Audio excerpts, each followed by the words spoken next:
Welcome to Beating Cancer Daily. Beating stage 4 cancer for 30 years still takes my breath away every time I say it.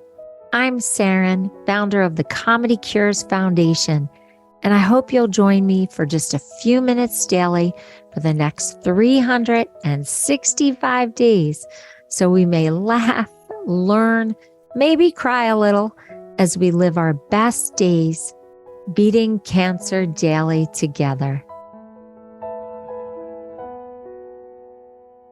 So I get the blessing to visit a lot of people going through different treatments or cancer experiences or traumas. And I often get to walk into someone's bedroom who's in a different state of healing. And I have to tell you, one of the first things I do once I've established trust and once they really want me to help them is help them take back their bedroom. I was so careful when I went through all my cancer treatment. And, I did 3 surgeries, 44 radiation treatments, over 2 years of chemotherapy. And I was so careful not to let my bedroom become a hospital room. Now, it doesn't mean that I didn't have to do things for my cancer treatment, but my bedroom was my sanctuary.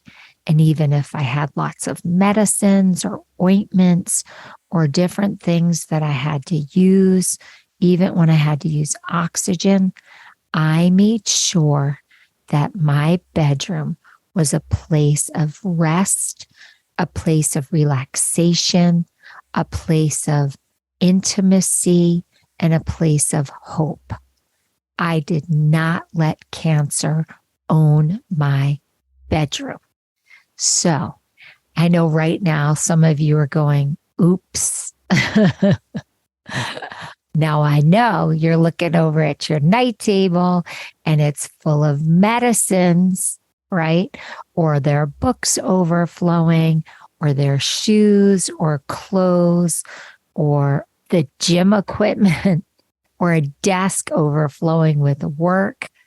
I am telling you that the sooner we can take back your bedroom, or for the first time, create a bedroom of healing, of hope, of sensuality, of joy, it will start to impact your mind, body, and spirit. Now, I know some people might live in a studio, so this is really hard, but I'm telling you, there are real reasons behind having a peaceful place to sleep.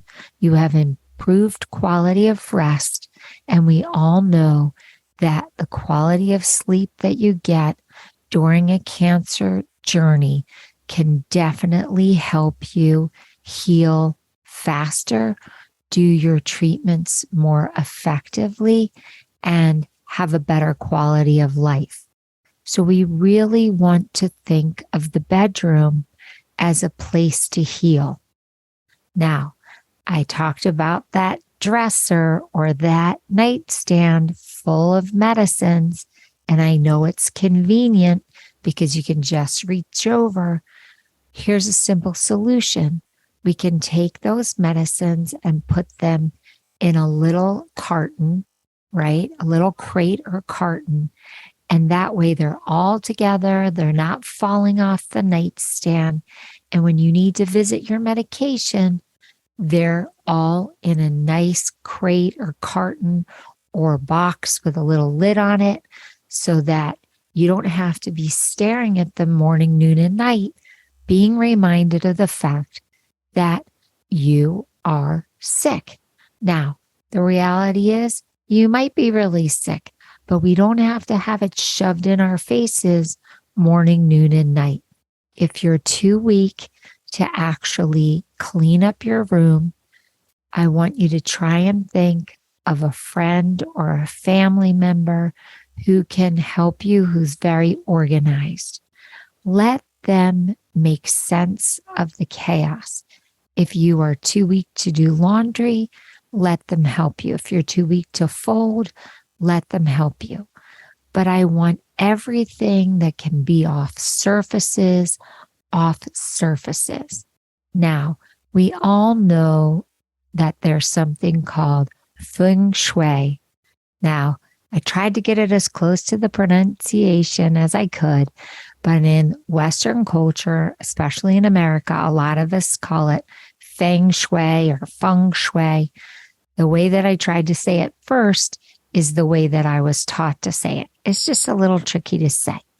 So the whole thought and history about this is really interesting.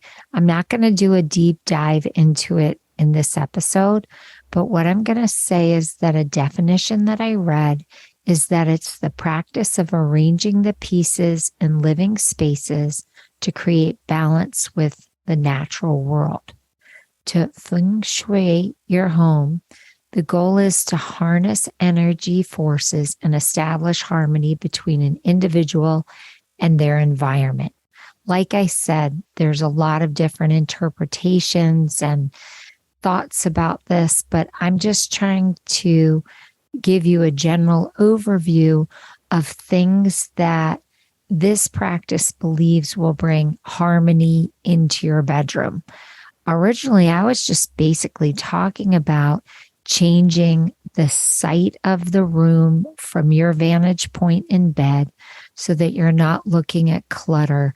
Also, getting the things that remind you of your medical treatment contained so that it's not the overriding situation in your room.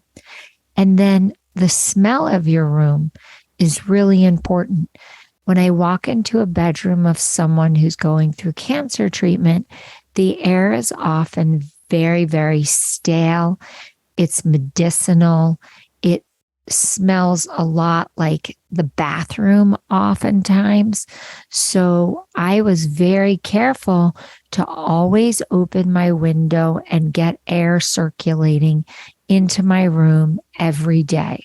Fresh air from the outside circulating into the room. The next thing is I'm very, very focused on scents.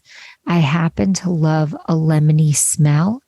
And if you listen to our episode on lemons, you'll learn why lemons are such a wonderful scent to have around you. But I wanted a fresh scent in the room. I didn't want my room to smell very medicinally or like the bathroom if the bathroom is attached to the room. So I want you to also try to find a smell that you can tolerate that doesn't make you nauseated and see if you can have a little bit of that scent in your room. Changing the sheets, not having dirty laundry or shoes that have a smelly smell in them. I don't even allow shoes in my bedroom, but just keeping the shoes out of the main room, putting them in a closet or outside your room, all helps that room smell a lot better.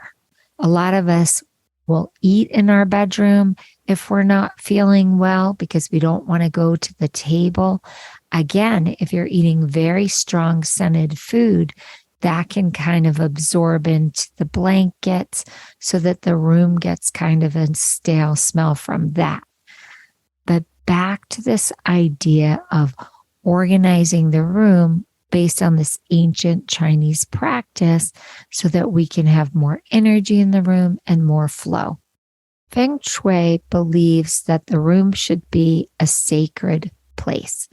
There should be an energy clearing, that there should be a decluttering, and that all the negativity should get taken out of the room. Now, some people burn sage or cedar to clear out negative energy. You might be allergic to that, so I want to make sure that you only do what's good for you. Now, I'm not sure how your bed is positioned, but they believe for ultimate health, your bed should definitely have a headboard.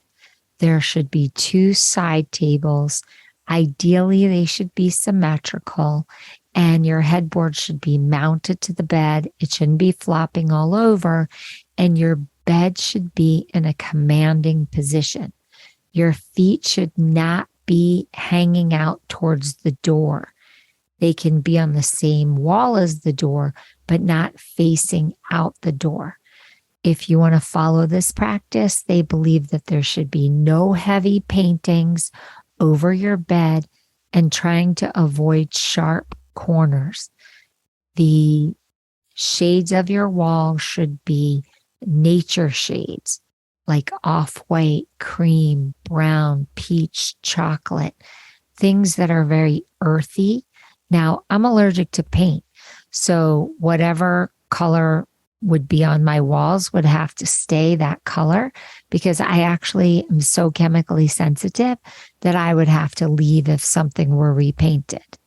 What I found amazing is that in this methodology, it's believed that stark white walls are just too activating and that it really doesn't help you rest or get sleep.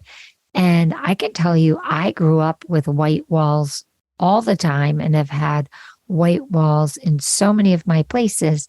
And you all know that I don't sleep a normal amount.